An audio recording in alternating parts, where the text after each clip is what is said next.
Hola chicos, ¿cómo están? Yo soy Agustina Amarante, una de las profes de la Cátedra de Economía, y la idea de hoy es que hablemos un poco de el comercio entre países, ¿sí?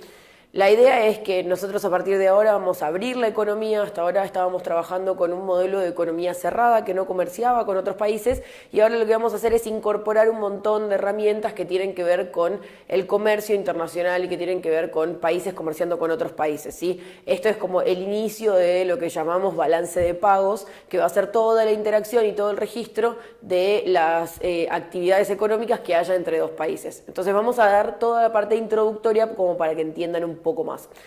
La idea es tener en cuenta por qué comercian los países, ¿sí? Esto arranca a principios de 1800 con toda la teoría clásica, así que tiene que ver con teoría desarrollada por Adam Smith y por David Ricardo, y que tiene que ver con si se podía o se debía, más que nada, comerciar o no con otros países, ¿sí? Esto arranca con la intención de Inglaterra de promulgar la ley de granos y con la discusión que se despertó a partir de esto de si conviene o no conviene comerciar con el resto de los países. Pensemos que para la época ya se tenía en cuenta que la riqueza de cualquier país tenía que ver con la acumulación de recursos y de metales preciosos, como sobre todo oro y plata. Entonces la idea es que si yo comercio entre países y necesito comprar muchos bienes y servicios, me voy a hacer menos rico, ¿sí? Porque voy a empezar a desacumular toda esa cantidad de riqueza. Entonces lo que tengo que hacer, y lo que propusieron Smith y Ricardo, era tener en cuenta ciertas condiciones de las economías para poder comerciar con otros países y no perder riqueza, ¿sí? Entonces lo que tenemos que tener en cuenta es que los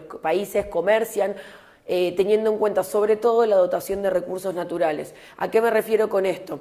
La idea es que yo me fijo qué tipo de recursos tengo disponibles en mi país, y a partir de eso veo cuál es el tipo de producción posible para poder destinar hacia las exportaciones sin tener que salir a buscar recursos y gastar más cantidad de riqueza en adquirir ese tipo de recursos. Lo otro que me fijo es preferencias y gustos, y que tienen que ver sobre todo con el bagaje cultural, ¿sí? La idea es que las personas producen mejores bienes y servicios que están asociados a cosas que ya conocen. Piensen ustedes ponerse a producir cualquier cosa que no conocen, ¿sí? Cualquier cosa de la cual no tienen idea, no saben cómo es el proceso productivo, no tienen los materiales necesarios, es como mucho más costoso ponerse a producir en esos términos. Entonces siempre los países tienden a producir aquellos bienes que conocen, ¿sí? Y lo otro es la diferencia en los costos de producción. Eso es bastante importante. ¿Por qué? Porque lo que me tengo que fijar es dentro de los recursos, los factores productivos, ¿sí? Sobre todo tengo capital, tierra y trabajo, me tengo que fijar cuál es el factor que es más barato, ¿sí? En base a eso lo que voy a hacer es elegir una función de producción o una tecnología que me dice cómo combinar esos factores productivos, y lo que tengo que hacer es elegir aquella tecnología que me garantice que estoy produciendo al menor costo posible, ¿sí? Que estoy combinando factores productivos teniendo en cuenta el precio de esos factores productivos. Eso, si lo buscan, se llama eficiencia económica, ¿sí? La idea no es solamente utilizar la menor cantidad de recursos, sino que si tengo dos funciones de producción que utilizan pocos recursos, lo que tengo que hacer es fijarme en el precio de los factores productivos para poder producir al menor costo posible. A partir de esto es que se desarrolla todo lo que ven acá, que es la teoría de las ventajas absolutas. Esta teoría de ventajas absolutas sobre todo es desarrollada por Smith y, como vamos a ver en el próximo bloque, es sofisticada por David Ricardo. ¿Cuál es la idea? Un país va a tener ventajas absolutas en la producción de aquel bien que puede producir de manera más barata, ¿sí? Utilizando menos cantidad de factores productivos y utilizando la mayor proporción de aquel factor productivo que es más barato. Entonces aquel país que puede producir de manera más barata se va a dedicar a la producción de ese bien. Entonces de esta manera, si cada uno de los países se decide a especializarse en la producción de aquellos bienes que puede producir de manera más barata, lo que vamos a obtener es lo que llamaron los economistas clásicos un juego de beneficio mutuo. ¿Qué es este juego de beneficio mutuo?